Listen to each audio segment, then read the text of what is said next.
السلام عليكم ورحمة الله وبركاته. ازيكم حبايبي؟ عاملين ايه؟ يا رب تكونوا بخير ان شاء الله. النهاردة هعمل معاكم الدولمة التركية او الورق الملفوف، او بطريقة المصرية، يعني ايه اللي هو محشي الكرنب. هعمل معاكم الطريقة بتاعته بوصفة سهلة جدا وطريقة جميلة وناجحة وبخطوات سهلة جدا لأي حد يقدر يعملها. بصوا هنا كده ما شاء الله، حاجة كده عسل من الآخر. معانا هنا 3 كرنبات بلدي ما شاء الله عليهم. انا جبتهم وشلت من عليهم الورق الاخضر، وعملتهم من فوق كده، شلت الراس بتاعتهم وظبطتهم كده على السلق بالظبط. بصوا هنا كده ما شاء الله. لما تيجي تختاري ملفوف او كرنب اللي هو بالمصري، بتختاري اللي هي الحجم الوسط، ما بتختاريش الكبيره اللي هي عرقها صغير. بتكون مسكره وبتبقى جميله جدا وحاجه كده عسل ما شاء الله. عندنا هنا بقى هنحط حله على النار كده نصها ميه، هنحط فيها معلقه ملح ابيض ومعلقه كمون، وتبدا الميه كده تسخن شويه، يعني قبل ما تغلي كده بشويه تبدا تنمل. هنروح حاطين الكرنبايه على وشها، وبعديها ب5 دقايق بنقلبها على الناحيه التانية. بصوا كده، تستني 5 دقايق وبتبداي بقى تشيلي ايه الورق كده بالدور واحده واحده، هتلاقيه اتشال معاكي بكل سهوله. واهم حاجه هنا ملحوظه، ان انت ما تسيبيش الميه تغلي عليه علشان الورق ما يتهريش، تيجي بعد كده تحشيه ما تعرفيش تلفيه تلاقيه اتقطع منك. اهم حاجه خطوه التسويه دي تخلي بالك منها كويس جدا، ان انت ما تطوليش عليه في السوا. يعني 5 دقايق على وشها وبعد كده تقلبيها، تستني 5 دقايق وبعد كده تبداي تشيلي في الورق. بصوا هنا معايا بتشال بكل سهوله. بتاخدي كده بالدور الورقه اللي عليها الدور كده، بتلاقيها مفرفطه وبتتفك معاكي بكل سهوله من غير ما يتقطع ولا يجرى له اي حاجه. بنكون هنا مجهزين طبق وفيه ميه ساقعه، بنطلع من السليق كده ونروح حاطين في الميه غاسلينه ومدينه صدمه في الميه الساقعه كده، بحيث ان هو ما يحتفظش بالسخونيه ويسيح معاكي في السليق. بيتعمل بكل سهولة. طبعا دي حاجة اسمها الدولمة التركية، دي بقى بأيادي مصرية. يعني في تركيا بيعملوه كده الملفوف دوت، وساعات بيحطوا في الخلطة لحمة مفرومة. احنا في مصر بنعمله رز وخضار، بس بيبقى طريقته جميلة جدا بصراحة. وفي ناس بتحب تحشيه لحمة مفرومة برضه، فدي أذواق وكل واحد حسب رغبته. هنا هنعمله بطريقة جميلة جدا وسهلة، والطعم والشكل روعة روعة روعة. هتجربوه بصراحة، حكاية جدا وجميل. بصوا هنا منظر الورق بعد ما اتسلق عامل ازاي. هنا كده بعمل كمان واحدة معاكم.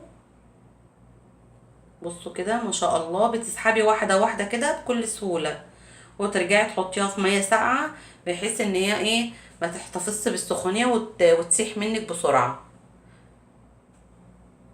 يا ريت اللي اول مره يشوف قناتي انا يوميات تيتا، ما تنسوش تدعموني بلايك واشتراك للقناه.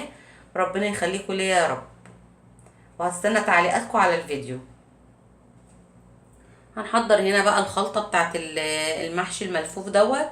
عندنا هنا هنحط كوبايه زيت في الحله، هنسيبها تسخن شويه وننزل عليها ب3 بصلات مفرومين. هنديهم بس كده تشويحه بسيطه، مش هنحمرهم، يا دوبك بس البصلايه تدبل. هننزل عليها هنا برتل طماطم. طبعا هنا برضو في مكعب بنجر، او اللي احنا بنحطه على الطماطم دوت بيخليه احمر. البنجر بيبقى جميل جدا ومفيد جدا للاطفال وللانيميا. هننزل برتل ميه كمان لان انا عامله كميه كرنب كتير. البنجر دوت اسمه الشمندر، اللي معرفش بقى اسمه في انهي بلد بالاسم دوت بصراحه. هنحط هنا معلقه فلفل اسمر ومعلقه كمون ومعلقه ملح ابيض، وهنحط شطه وبابريكا وبهارات اللي انت بتحبيها كلها حطيها.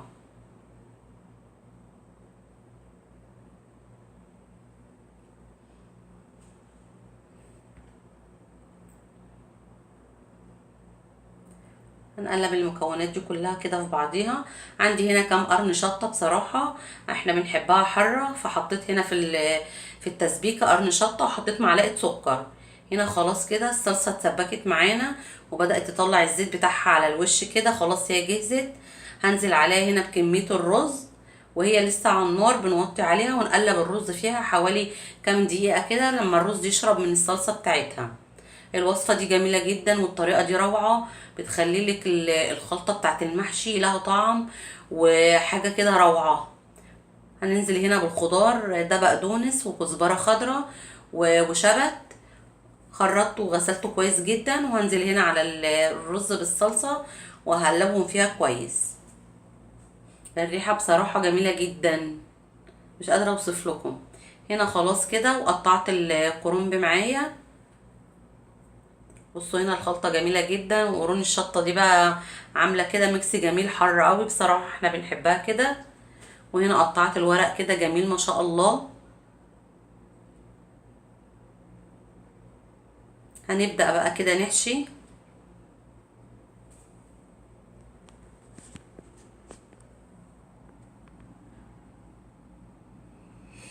حاجة كده عسل، بسم الله ما شاء الله، والورق كده متساوي، بصوا عامل ازاي، حاجة كده جميلة،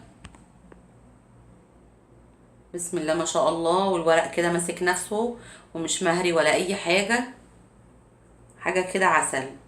هنبدأ بقى كده نحشي مع بعض. اول صف كده في الحلة بحاول ان انا احط اللي هي الورقة الخضراء دي في القاع.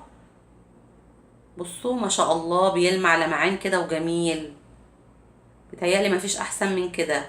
هنا خلصت الحلة بسم الله ما شاء الله عليها. هبدأ بقى اسقيها. لو عندك شوربة ماشي، ما عندكيش بتحطي 3 كوبايات مية وعليهم معلقة ملح ابيض ومعلقة كمون وبتسقيه. هنا القعد بتاع المحشي مش بتغطي وش المحشي بالشوربة او بالمية، لا بتسيبيه اخر صف كده، يعني على وش الصف اللي بعديه بتسيبي القعد لحد في الوقت ده كده. وحطيت هنا عليهم معلقتين سمنة بلدي، علشان طبعا ما حطيتش شوربة عشان يدي طعم حلو للمحشي. بصوا كده القعد لحد فين، قبل الصف الاخير. وعندي هنا طبق صيني كده تقيل بحطه على وش الحلة عشان في السوا والغلية المحشي اللي على الوش ما يفكش. بصوا بسم الله ما شاء الله، الريحة حكاية حكاية، الريحة جميلة جدا والشكل عسل، بسم الله ما شاء الله. بصوا كده حاجة عسل كده ما شاء الله، جميلة واكلة كلها مغذية وروعة، مفيش بعد كده، بسم الله ما شاء الله تبارك الله. ما تنسوش بقى في لايك واشتراك للقناة لو اول مرة تشوفوني. اشوفكم على خير ان شاء الله في الفيديو الجاي، والسلام عليكم ورحمة الله وبركاته.